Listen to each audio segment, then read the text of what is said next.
Donald Trump साहब तो कहते हैं कि हम जंग जीत चुके हैं। कुछ ऐसे लोग हैं जो इस मज़ाकराती अमल के खिलाफ हैं। कितने चांसेस हैं कि सेकंड राउंड ऑफ टॉक्स भी के बाद भी जेडी वैंस यही कहें कि गुड न्यूज इज कि that we had a meeting. Pakistan की हालिया तारीख में मेरे ख्याल में ये दूसरे वाइस प्रेसिडेंट हैं जो पाकिस्तान आए। वो 70 लोगों को लेकर इस्लामाबाद ना आते पहली दफा, कल नहीं तो परसों शायद मुज़ाकरात हो जाए। वो प्रेशर रखते हैं कि अगर ये आपने हमारी बात ना मानी तो हम दोबारा से बमबारी शुरू कर देंगे। पेंटागन हो या सेंटकॉम हो, वो रेडी हैं अटैक के लिए। अटैक का ऑर्डर डोनाल्ड ट्रंप ने देना है, वो खुद से नहीं करेंगे। एक ऐसा टास्क हमारी गवर्नमेंट ने अपने ऊपर लिया जो बहुत से लोग ये कह रहे थे कि इम्पॉसिबल टास्क। पाकिस्तानी इनकलाब और इजराइल दोनों का मुफाद एक हो गया। ईरान की जंग तो खित्ते में भी है, इन सब मुल्कों के साथ उसकी कौन सुलह कराएगा।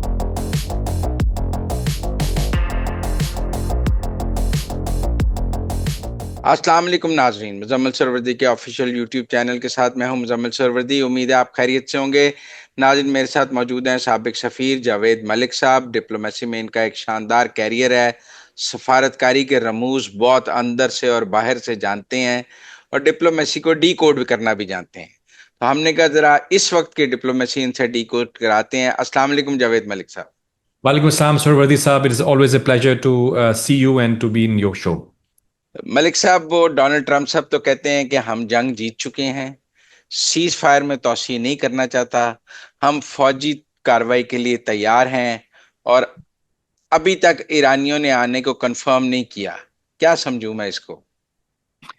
सरवर्दी साहब, मैं इसको यूं देख रहा हूं कि देखिए, आप माशाल्लाह एक सीनियर जर्नलिस्ट भी हैं, मुबस्सिर भी हैं, तज्जिया भी करते हैं, और ऑफ कोर्स मैं एज अ मीडिया पर्सन भी और एज अ डिप्लोमेट भी, मैं जब कभी भी कोई स्टेटमेंट मेरे सामने आती है स्पेशली जंग के मौके पर, तो उसके दो एलिमेंट्स पे नजर रखता हूं। एक वो होता है जो रेटरिक है, पोस्चरिंग है, मसल फ्लेक्सिंग है, जो कि कभी कभी डोमेस्टिक ऑडियंस के लिए भी होती है और कभी कभी अपने एडवर्सरी के लिए भी होती है, उनको ये बताने के लिए कि हम एक पोजीशन ऑफ स्ट्रेंथ से निगोशिएशंस में आ रहे हैं। लेकिन उसी के अंदर एक रियलिटी भी होती है, और रियलिटी मुझे डोनाल्ड ट्रंप की तकरीबन जो पिछले कुछ दिनों की स्टेटमेंट्स हैं, उनके अल्फाज के चुनाव पे हमें एतराज हो सकता है, लेकिन जो एक विंडो ऑफ डायलॉग है वो खुली हुई है। और मैं देख रहा हूं कि न सिर्फ पहली दफा जब फर्स्ट राउंड ऑफ टॉक्स हुआ इस्लामाबाद में, मैं तो उसको एक बहुत बड़ी पेशकदमी समझ रहा था। एक ऐसे मौके पर, यानी एक ऐसे मोड़ से, जब आप तीसरी जंग अजीम की तरफ बढ़ रहे थे, पाकिस्तान की कामयाब सफारतकारी की वजह से हमने उनको इस्लामाबाद मदऊ कर दिया। यानी पाकिस्तान की तारीख, हालिया तारीख में मेरे ख्याल में ये दूसरे वाइस प्रेसिडेंट हैं जो पाकिस्तान आए। और उसके बाद इस मामले को सीज फायर आपने अचीव किया, सीज फायर के बाद डायलॉग अचीव किया, और उसके बाद जो मेरी नज़र में इवन जो मज़ाकरात थे वो कामयाब रहे। यानी उसको इस तरह से कुछ जगह पेंट किया गया, क्योंकि देखिए बहुत सारे डिट्रैक्टर्स हैं। यहाँ पे क्या होता है कि हम सिर्फ स्पॉयलर्स की बात करते हैं जो कि जंग करना चाहते हैं, लेकिन मैं देख रहा हूँ मसूर वर्दी साहब के मीडिया के अंदर भी, इंटरनेशनल मीडिया की बात हो रही है, कुछ ऐसे लोग हैं जो इस मज़ाकराती अमल के खिलाफ हैं और वो पाकिस्तानी काविशों को नेगेटिव लाइट देते हैं। वो कहते हैं मज़ाकरात फेल हो गए, इस्लामाबाद फेल हो गया। It was not correct. खुद जेडी वैंस ने कहा कि हमारी मीटिंग के अंदर सब्सटैंटिव प्रोग्रेस हुई है। तो पहले राउंड में मुज़ाकरात भी कामयाब थे, और अब दूसरे, अभी जब हम खड़े हैं जहां पे सीज फायर का आखिरी दिन है कल, तो मैं समझता हूं कि जेडी वैंस जरूर इस्लामाबाद आ रहे हैं, और ये भी एक बहुत बड़ी पेशरफ्त है।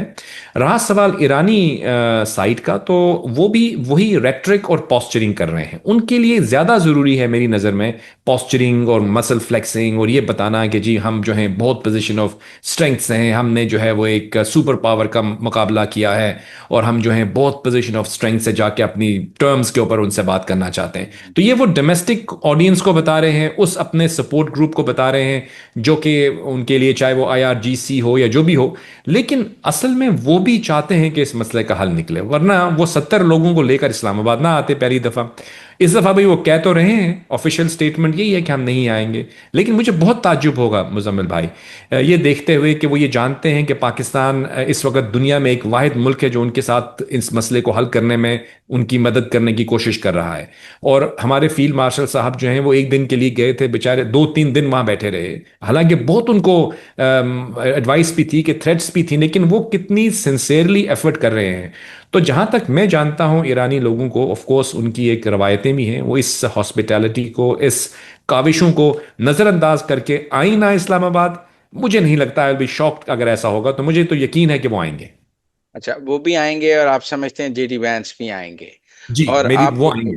और आपको लगता है सीज फायर एक्सटेंड होगा, या जंग भी जारी रहेगी और मुज़ाकरात भी जारी रहेंगे, बॉम्बिंग भी शुरू हो जाएगी, मिसाइल भी चल रहे होंगे और मुज़ाकरात भी हो रहे होंगे? क्योंकि अगर सीज फायर एक्सटेंड नहीं होता और उधर से भी बॉम्बिंग शुरू हो जाती है, इधर से ये मिसाइल चलाने शुरू हो जाते हैं, तो मुज़ाकरात भी होंगे और जंग भी होगी।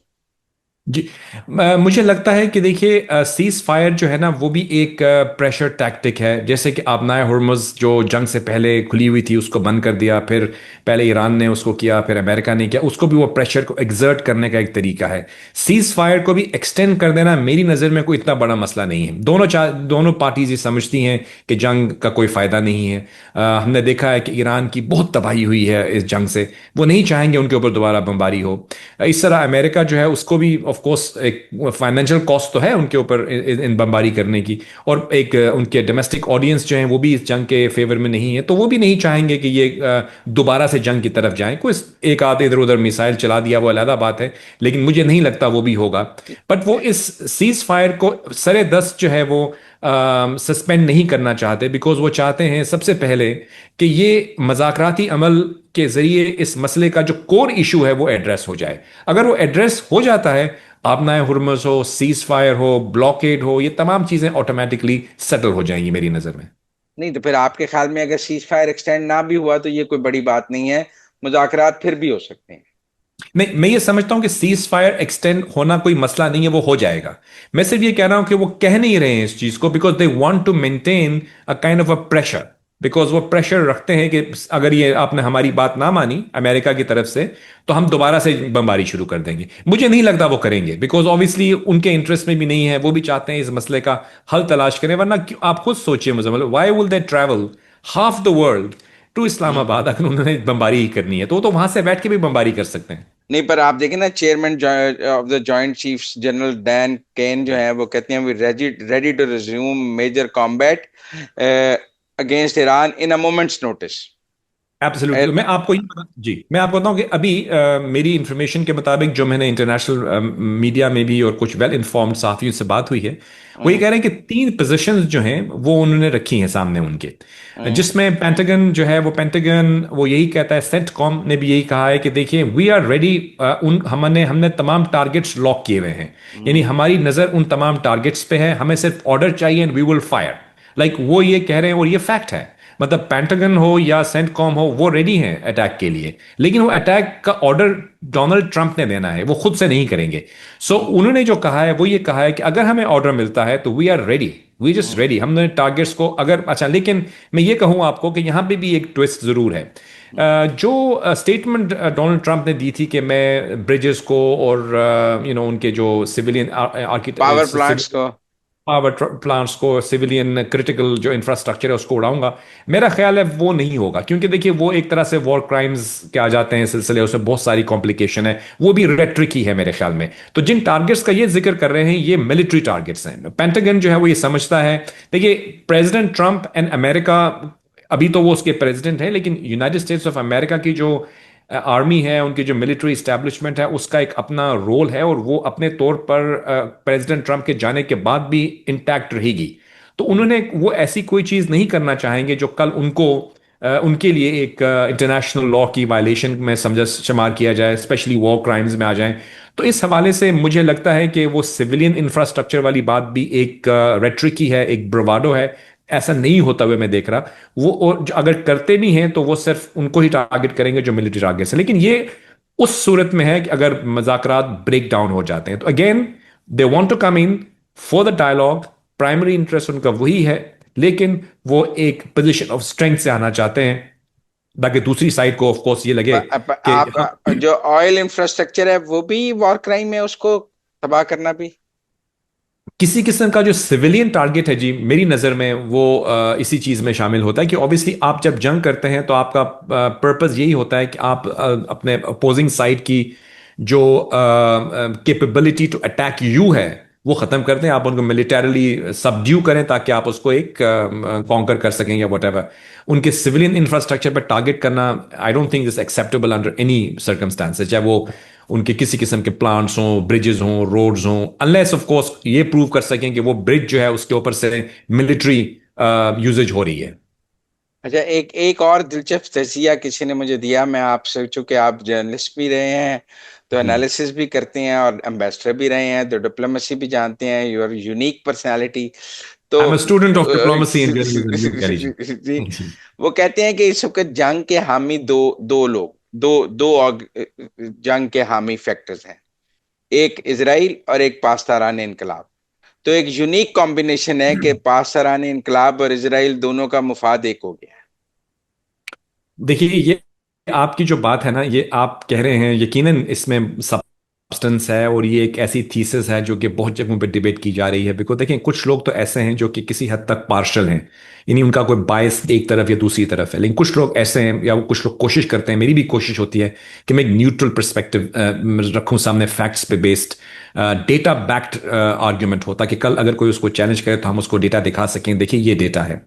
आपने जो कहा है ये बिल्कुल सही है। इस हवाले से इसराइल का तो आप जानते हैं कि न्यूयॉर्क टाइम्स की एक तवील रिपोर्ट जो थी, आई थिंक 10 days अगो, जो आई, जिसमें उन्होंने ये क्लियरली लिखा, एंड इट्स डॉक्यूमेंटेड। उन्होंने कहा कि जब नेतन्याहू साहब जो है वो वहाँ पे गए, उन्होंने जाके वहाँ पे प्रेसिडेंट ट्रम्प से मीटिंग की, तो सिचुएशन रूम में बैठ के उन्हें उनको ब्रीफ किया, और उन्होंने कहा कि देखिए, अगर हम ये हमारे पास बेस्ट टाइम है, हम ईरान को स्ट्राइक कर सकते हैं। और उनको ये बताया गया कि इस will be in and out, it's like Venezuela का मॉडल उनको बताया गया कि हम जाएंगे, हम स्ट्रेटेजिक स्ट्राइक्स करेंगे, वहां के लोग खड़े हो जाएंगे, और ये मोसाद ने उनको ब्रीफ किया।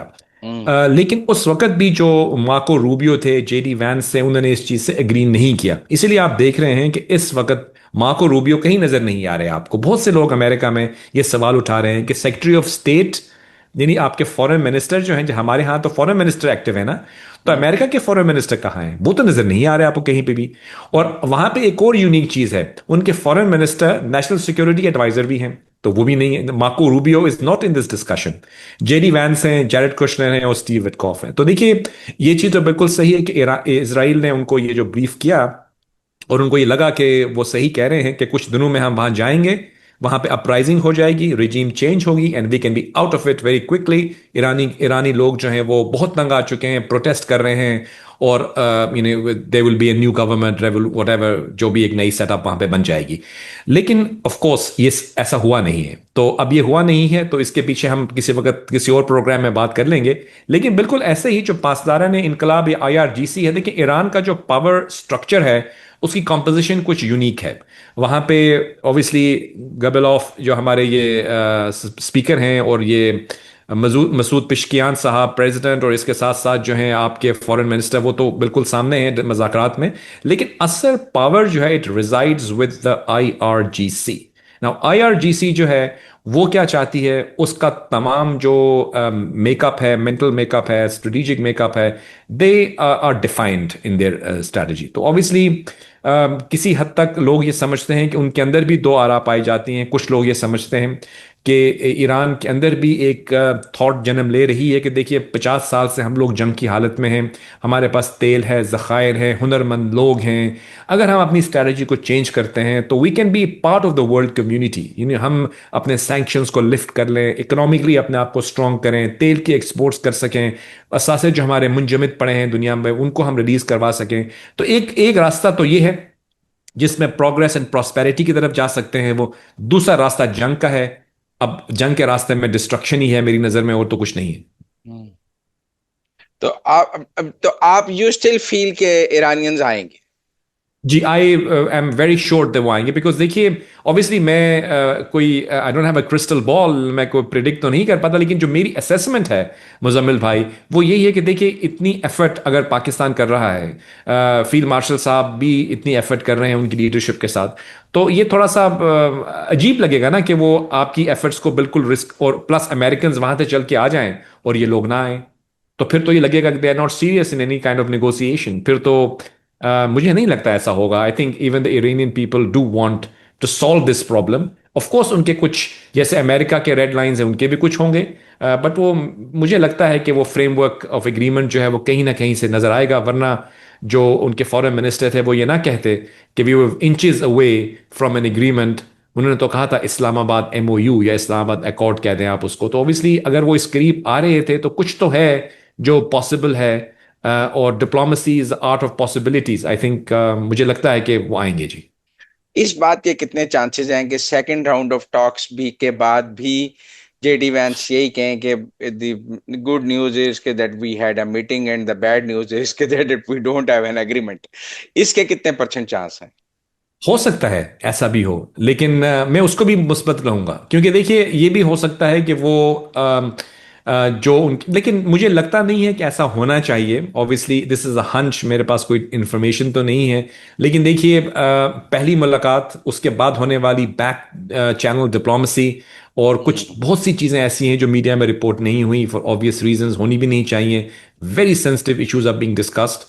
तो इवन अगर हमारे पाकिस्तान के जो मीडिएटर्स हैं, हमारे प्राइम मिनिस्टर हों, हमारे फॉरेन मिनिस्टर हों, हमारे फील्ड मार्शल साहब हों, और भी जो लोग हैं, वो भी अब तो वाकिफ हो चुके हैं ना कि क्या इश्यूज हैं। तो अगर उनको ये नहीं लगता कि ये कंस्ट्रक्टिव मीटिंग होगी, तो वो भी इसको डिले की तरफ बात करते हैं। वो ये कहते हैं कि ठीक है, आप सीज फायर को एक हफ्ता और बढ़ा दें, हम मजीद बात करते हैं इरानियंस के साथ, आप अभी ना आए, आप नेक्स्ट वीक आ जाएं। लेकिन आपने देखा कि हमने इस्लामाबाद के अंदर हमें पूरी तरह से तैयारियां नजर आ रही हैं कि some important people are coming to Islamabad. वो तो मुझे तो यही जो फीलर्स हैं, जो इंडिकेशन है, वो यही है कि दोनों साइड्स के दरमियान अगर कोई अंडरस्टैंडिंग ना होती तो इस हद तक हम आगे ना जाते। वरना ऑफ कोर्स हम कह सकते थे कि ठीक है, we will do it next week, या हम जो है सीज फायर पे हमारा फोकस होता। लेकिन अगर आपका फोकस टॉक्स पे है, तो वो फिर नतीजा खेज ही होनी चाहिए मेरी नज़र में। कुछ लोगों का ये ख्याल है कि देखें, खामनाई के बाद वहां पे कोई वाइब्रेंट, एक्टिव और फिजिकली प्रेजेंट जो है रहबर नहीं आया है जो कंट्रोल करता है आईआरजीसी को, जैसे खामनाई करते थे। मुश्तबा खामनाई की स्क्रीन से एब्सेंस ने आईआरजीसी को कंट्रोल लेस कर दिया है। उसके ऊपर जो ग्रिप थी वो रहबर की या आयतुल्लाह की, वो अब वो इस वक्त नहीं है, जिसकी वजह से ये चीज मुमकिन नहीं हो पा रही कि आप आईआरजीसी के साथ कोई के अंदर कॉन्फ्लिक्ट भी नजर आ रहा है और ये भी नजर आ रहा है कि वो किसी एक पेज पे नहीं। जी, आपकी बात में वजन है, बिल्कुल। क्योंकि देखिए, अब जब कभी भी, वैसे भी अगर हम बात कर लें, अगर आप एक शख्स होता है, वो किसी भी पोजीशन पे बैठता है आके, चाहे वो प्राइम मिनिस्टर बने, प्रेसिडेंट बने, in this case supreme leader बने, तो उसको सिस्टम को पूरी तरह से समझने में, उसके तमाम इन्स एंड आउट्स को देखने में एक वक्त तो लगता है। तो ऑब्वियसली वो आए हैं बड़े एक तरह से यूनिक सिचुएशन में। उनके वाले साहब जो हैं, ऑब्वियसली वो दुनिया से चले गए, फिर ये भी जख्मी हुए, फिर अब ये एक पोजीशन पे तो आ चुके हैं, लेकिन ऑफ कोर्स एक जंग की हालत में। तो of course you are right कि यहाँ पे अभी चेन ऑफ कमांड में थोड़ी सी हो सकता है फॉग हो, लैक ऑफ क्लैरिटी हो। लेकिन कुछ लोग ये भी कहते हैं कि ये इवन जब खमनाई साहब, इनके वाले जो थे, वो सुप्रीम लीडर थे, तो उनके जो ऑफिस था, यानी उनके जो आप कह सकते हैं चीफ ऑफ स्टाफ या वट एवर, वो यही थे। तो he is quite familiar with what is happening, and वो जो जितने भी इंपॉर्टेंट लोग हैं आईआरजीसी के, उनसे भी वो राब्ते में रहे हैं। उनको मतलब ही इज़ अ नहीं, नोन। पर उनकी कोई बनने के बाद वीडियो नहीं आई है, कोई ऑडियो नहीं हाँ आई जी। है, किसी से कोई मुलाकात नहीं आई है। इवन हमारे आर्मी चीफ वहां पर 3 दिन रहे हैं, उनकी उनसे मुलाकात नहीं हो सकी है। तो ये इश्यूज ऐसे बताते हैं कि वो कोई इस वक्त ऐसी पोजीशन में नहीं है कि वो कमांड कर सकें, वो कोई बात कर सकें, वो किसी से मिल सकें, वो किसी को फोन कर सकें, वो किसी जी को, वो कोई अपनी अथॉरिटी एक्सर्ट कर सकें, वो एब्सेंट है। जी, ये चीज़ तो जो आप कह रहे हैं वो बिल्कुल तमाम जगहों पे यही बात हो रही है कि उनकी एब्सेंस जो है वो फील हो रही है। हम्म। लेकिन उनके बकौल जो वहाँ के लोग हैं, वो कहते हैं कि उनका है राब्ता उनके साथ। I mean hmm. Obviously it's a guess, so I can't really comment उसके बारे में कि एग्जैक्टली सिचुएशन क्या है। लेकिन बहरहाल कुछ डिसीजन मेकिंग तो हो रही है, क्योंकि देखिए जब इन्होंने सीज फायर की बात की, तो वो इम्प्लीमेंट तो हो गया था ना। ईरान की तरफ से उन्होंने जो स्पेशली मिसाइल जो चला रहे थे आगे पीछे, वो तो रुक गए। तो इसका मतलब है कहीं ना कहीं चेन ऑफ कमांड एग्जिस्ट करती है। अब यह है कि वो जो उनके पॉइंट्स हैं उन पे किस तरह से एग्री होते हैं, this only time will tell. But I think अगर कल नहीं तो परसों शायद मुज़ाकरात हो जाए। अगर वो चल पड़े हैं, जहाँ तक लास्ट स्टेटमेंट मैंने सुनी थी, तो 15 घंटे की फ़्लाइट है। तो अगर वो आज रात को पहुँचते हैं तो कल मुज़ाकरात होंगे, और अगर वो कहीं ऐसे टाइम पे पहुँचते हैं कि फिर हो सकता है परसों हो जाए। बट मुझे लगता है कि ये 1-2 दिन की बात है, इंशाल्लाह अल्लाह करेगा नहीं, बेहतरी होगी। इसका मतलब ये तो नहीं हो सकता जेडी वैंस इस्लामाबाद में बैठे हों और कालिबॉफ ना आए। It will be highly unlikely Muzamil साहब, हाईली अनलाइकली। एंड मैं समझता हूँ इवन पाकिस्तान की एफर्ट्स के ऊपर भी एक रिब्यूक होगा कि पाकिस्तान इतनी एफर्ट कर रहा है और आप पाकिस्तान की इतनी बात भी नहीं मान रहे कि आप इस्लामाबाद आ जाएं। आपको ये तो नहीं कह रहे कि आप वॉशिंगटन जाएं, इतना ही कह रहे हैं ना कि आप इस्लामाबाद आएं। तो आप तो जब इतना एक हमारी पूरी हमारा पूरा जो आप कहते हैं एपरेटस है, स्टेट एपरेटस, हम्म। वो इसी एफर्ट में लगा हुआ है as a neutral mediator, because हम समझते हैं कि ये इस खित्ते और इस दुनिया के अमन के लिए बहुत इंपॉर्टेंट है। एक ऐसा टास्क हमारी गवर्नमेंट ने अपने ऊपर लिया जो बहुत से लोग ये कह रहे थे कि इट्स अ इम्पॉसिबल टास्क, और यानी इसके अंदर जो चांसेस ऑफ फेलियर थे वो ज़्यादा थे, चांसेस ऑफ सक्सेस बहुत कम थे। तो यहाँ पे मैं समझता हूँ, ऑब्वियसली मैं जनरल आसिम मुनीर साहब की जो मिलिट्री कैपेबिलिटीज़ का तो पहले से हम सब लोग ही कायल थे, लेकिन उनकी जो ये मैं समझता हूँ स्ट्रेटेजिक थिंकिंग थी और डिप्लोमेटिक एफर्ट्स थी, ये आई थिंक दुनिया भर ने रिकग्नाइज किए कि he took on this very difficult task, and it brought them together and it ensured a ceasefire. Like a ceasefire in itself is a great achievement in my opinion. Peace हुआ इस reason में, और अब मजाकरात का रास्ता खुला हुआ है। यस, उसमें कुछ टीदिंग प्रॉब्लम्स हुई हैं, को फायरिंग चल गई, को ब्लॉकेड हो गई, बट ऑफ कोर्स वो इसलिए है कि ये जो सीज फायर है, ये सीज फायर कोई डॉक्यूमेंट नहीं है, it was a verbal communication, इधर से कॉल वहां गई, उधर से कॉल वहां आई। तो ऑब्वियसली सीज फायर यूजली तो कभी कभी डॉक्यूमेंट भी हो जाता है। हाँ। यहाँ पे टर्म्स जो हैं वो अभी तक ओरल हैं, because they were hoping and इंशाल्लाह दे आर कॉन्फिडेंट कि एक फॉर्मल इंड्यूरिंग एग्रीमेंट होगा। जब अच्छा, वो नहीं होगा तो वो। अब जी। एक और बहुत सारे लोग मुझसे ये सवाल भी करते हैं कि जी अभी तो पाकिस्तान की बड़ी वाह वाह हो रही है और दुनिया पाकिस्तान को प्रेस कर रही है, आपने भी फील्ड मार्शल को, प्राइम मिनिस्टर को प्रेस किया है। दो सिनेरियो रखते हैं लोग सामने, कहते हैं अगर ये टॉक्स फेल हो गई तो इसका सारा मलबा पाकिस्तान पर आ जाएगा, सारा फेलियर इसकी जिम्मेदारी पाकिस्तान पर आ जाएगी और इतना बड़ा बोझ हमसे उठाया नहीं जाएगा। एक हम्म। एक एक ये है, और वो कहते हैं कि जी वो पाकिस्तान को इतनी बड़ी डिप्लोमेटिक लड़ाई में नहीं घुसना चाहिए था, लेकिन ना जी अपने से बड़ी जगह पे आप घुस जाएं तो फिर नुकसान हो जाता है।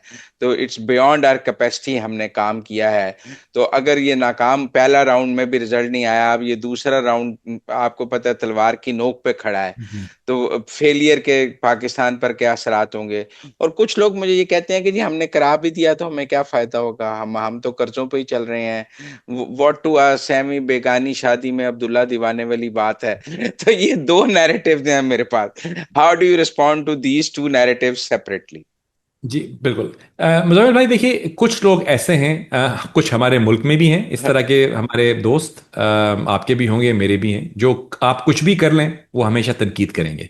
और कुछ ऐसे लोग हैं जो दुनिया भर में पाकिस्तान के दुश्मनान कह सकते हैं आप उनको, पाकिस्तान की अचीवमेंट्स को डाउन प्ले करने वाले हमारे पड़ोस में भी हैं, इजरायली लॉबीज के भी लोग हो सकते हैं। और कुछ ऐसे लोग हैं जो पाकिस्तान की सक्सेस उनको हजम नहीं हो रही। लेकिन जो संजीदा लोग हैं, वो संजीदा लोग ये समझते हैं, चाहे बरतानिया है, चाहे यूरोप है, चाहे एशिया है, चाहे अफ्रीका है, चाहे मिडल ईस्ट है, जो वर्ल्ड कैपिटल्स हैं, वो ये समझ रहे हैं, वो अंडरस्टैंड कर रहे हैं कि पाकिस्तान ने जो हमेशा ही अनफॉर्चुनेटली ग्लोबल डिप्लोमेसी की पेरिफेरी में, उसके आउटस्कर्ट्स में नजर आता था। आपको याद होगा कि पाकिस्तान के बारे में जब बात होती थी तो वेस्ट हमको एक ऐसे नैरो लेंस से देखता था, जैसे कि एफ पैक कहते थे हमें, यानी part of Afghanistan Pakistan, like a troubled area. या फिर आपको साउथ एशिया में डाल देते थे, या कभी आपको मिडिल ईस्ट के किसी साइड में घुसा देते थे। बट पाकिस्तान की इंडिविजुअल स्ट्रेंथ्स एंड कैपेबिलिटीज जो थी वो कभी भी इस तरह से असर्ट नहीं हुई जिस तरह से अब हुई हैं। तो मैं तो as a student of diplomacy इसको एक बहुत बड़ी कामयाबी समझता हूं कि पाकिस्तान ने वर्ल्ड स्टेज पे आके अपने आप को जो है वो असर्ट किया है, और as a country of peace assert किया है। ये बताया कि हम जो हैं ग्लोबल डिप्लोमेसी के रमूजात को समझते हैं, हम स्ट्रेटेजिक बैलेंस को समझते हैं, हम सिक्योरिटी आर्किटेक्चर को समझते हैं, हम ग्लोबल डायनामिक्स को समझते हैं, हम लॉन्ग टर्म इंड्यूरिंग पीस क्या है उसको समझते हैं। और इन तमाम चीज़ों को जहन में रखते हुए हम एक ऐसी काविश कर रहे हैं जिसका बिल्कुल आपने कहा कि डायरेक्टली हम उसकी पार्टी भी नहीं है, लेकिन we understand the repercussions this escalation can have for the region, for us and for the world. तो पाकिस्तान ने तो अपने आप को एक बहुत रिस्पॉन्सिबल, पीसफुल, डिप्लोमेटिक, मैं समझता हूँ सॉफ्ट पावर को एग्जर्ट किया है। तो जो लोग इसको अप्रिशिएट नहीं करते, मैं उनकी तरफ तवज्जो नहीं दूंगा, because they are non serious people, they should be ignored. उसमें दो एलिमेंट्स हैं, इंटरनेशनली आपको मैंने बता दिया, और डोमेस्टिकली एक ऐसा तबका है, अनफॉर्चुनेटली हमारे भाई हैं, वो भी सब लोग बहनें, वो किसी भी चीज को अप्रिशिएट नहीं करते, वो एक पोलराइज्ड हैं, और वो समझते हैं कि अगर, खैर मैं पॉलिटिक्स में नहीं जाऊंगा, बहरहाल वो उनको आप कभी भी सेटिस्फाई नहीं कर पाएंगे, तो उनको इग्नोर कर देना उनके लिए बेहतर है। और दूसरी बात कि अगर पाकिस्तान फेल हो जाता है, तो मैं तो इसको फेलियर देख ही नहीं रहा। देखिए, पाकिस्तान तो सक्सीड हो गया है, पाकिस्तान ने सीज फायर अचीव कर लिया है, और पाकिस्तान अब जो है पीस के लिए काम कर रहा है। अगर ये खुदा ना खास्ता दोनों पार्टीज इसको एक आप एक एज हाइपोथेटिकली आप अगर कहते हैं कि ये एग्रीमेंट नहीं हो पाता and we go back towards war, तो पाकिस्तान ने तो कुछ भी लूज नहीं किया। पाकिस्तान तो वहीं पे खड़ा हुआ है, पाकिस्तान पे खुदा ना खास्ता कोई जंग मुसल्लत नहीं हो रही। पाकिस्तान की जो पोजीशन है वो भी बिल्कुल वाजे है। पाकिस्तान सऊदी अरेबिया के साथ डिफेंस पैक्ट में है, पाकिस्तान उनके साथ खड़ा रहेगा, हमेशा खड़ा रहा है। ईरान के साथ हमारी कोई हॉस्टाइल रिलेशनशिप नहीं है। तो हम तो अपनी जगह पे जहाँ थे वहीं हैं, हमें तो कोई नुकसान तो नहीं हो रहा है इसका, फायदा ही हो सकता है। और फायदा भी मैं समझता हूँ कि we should not be opportunistic and say कि भाई इसके फाइनेंशियल बेनिफिट्स हमें मिलें। ये तो हमारी एक रिस्पॉन्सिबिलिटी, आप एक मुल्क में रहते हैं, आप एक मोहल्ले में भी अगर हम रह रहे होते हैं, तो वहां पे भी अगर कुछ ऐसी फाइट हो जाए तो we want to solve it, because वो हमारे इंटरेस्ट में है कि पीस एंड स्टेबिलिटी रहे वहां पे। तो मैं तो as a student of global politics and diplomacy, मेरी हम्बल ओपिनियन है, I may be wrong but that's the way I see things जी। अच्छा, ये तो ईरान और अमेरिका के दरमियान सीज फायर है, एग्रीमेंट हो जाएगा, एमओयू हो जाएगा, इस्लामाबाद अकॉर्ड हो जाएगा, जंग रुक जाएगी, उनके दरमियान न्यूक्लियर का इशू सेटल हो जाएगा, सैंक्शंस का इशू सेटल हो जाएगा। ईरान की जंग तो खित्ते में भी है ना, मतलब कुवैत से उसकी जंग है, कतर से उसकी नाराजगी है, बहरीन उसके बहुत खिलाफ है, यूएई से प्रॉब्लम है, सऊदी अरब कहता है मुझ पर 1,000 मिसाइल और ड्रोन मारे गए हैं। ये इन सब मुल्कों के साथ उसकी कौन सुलह कराएगा जी? ये तो सारे खित्ते तो के मुल्क तो पहले ही नाराज रहेंगे।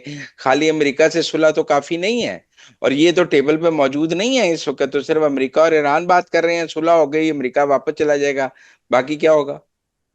कि जहाँ तक मेरी अंडरस्टैंडिंग है, जो गल्फ ममालिक हैं उनके उनका एक बिल्कुल वाजे, और मैं समझता हूँ कि उनका एक मॉडल जो है वो दुनिया के सामने है। उन्होंने अपनी जो रिसोर्सेज हैं, तेल की, गैस की, जो भी अल्लाह ने उनको ब्लेसिंग दी है, उसको बहुत ही पॉजिटिवली यूटिलाइज करके एक ऐसा इकोनॉमिक प्रोग्रेस प्रॉस्पेरिटी का मॉडल क्रिएट किया है गल्फ ममालिक में, जिसकी दुनिया भर अप्रिसिएशन कर रही है।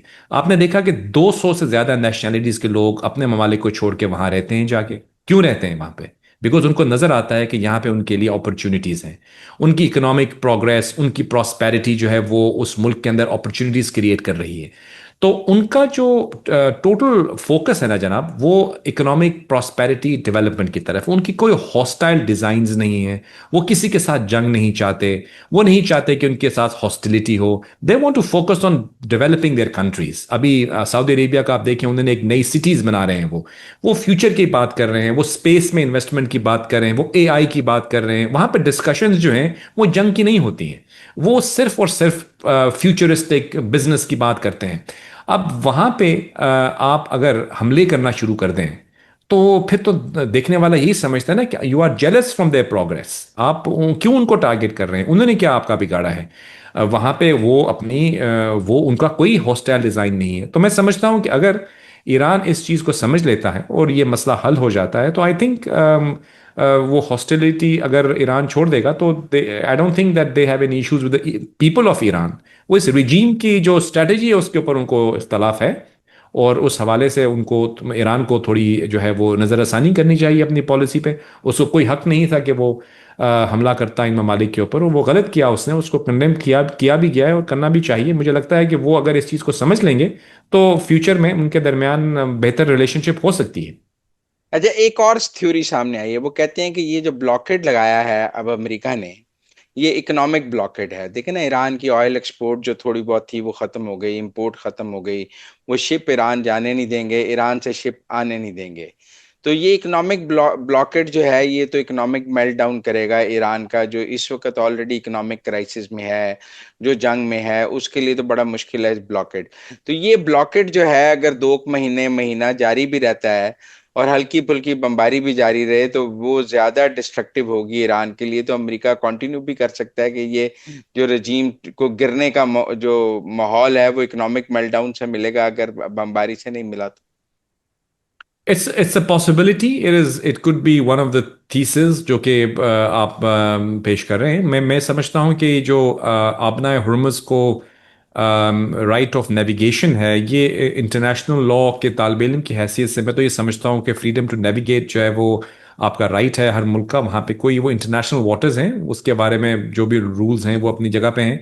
अब ईरान ने क्योंकि उसको ब्लॉक करने के लिए यानी आबना हुर्मुज को वेपनाइज सबसे पहले तो ईरान ने किया था। फिर उन्होंने कहा हम उसको खोल रहे हैं, फिर अमेरिका को नजर आया कि ये एक इफेक्टिव स्ट्रैटेजी है, तो आई बिलीव वो कहते हैं ना, you give the taste of their own medicine, उन्होंने भी वो उसको ब्लॉकेड लगा दिया। तो मैं समझता हूँ कि ये मेरी नज़र में ये नहीं होना चाहिए। अमेरिका को भी नहीं करना चाहिए, ईरान को भी नहीं करना चाहिए। I think focus should be on resolving the core issues. आप जानते हैं जंग से पहले ही आबना हुर्मुज खुला हुआ था, एक डेकेड से, बल्कि आई डोंट नो कभी बंद तो हुआ ही नहीं। जब से ये है ये ओपन है, ये open sea water, international sea water, nobody should be controlling the strait of Hormuz. तो मैं तो यही कहूंगा कि blockade is not a good thing, चाहे अमेरिका करे या ईरान करे। फोकस करें अपने प्राइमरी इश्यूज पर, उनको रिजॉल्व कर लें और इसको चलने दें as it was for centuries I believe. Thank you very much Javed Malik साहब, हमारे साथ बात करने का। It was pleasure thank you very talking to. Much thank Muzammil you भाई। सर। Thank you.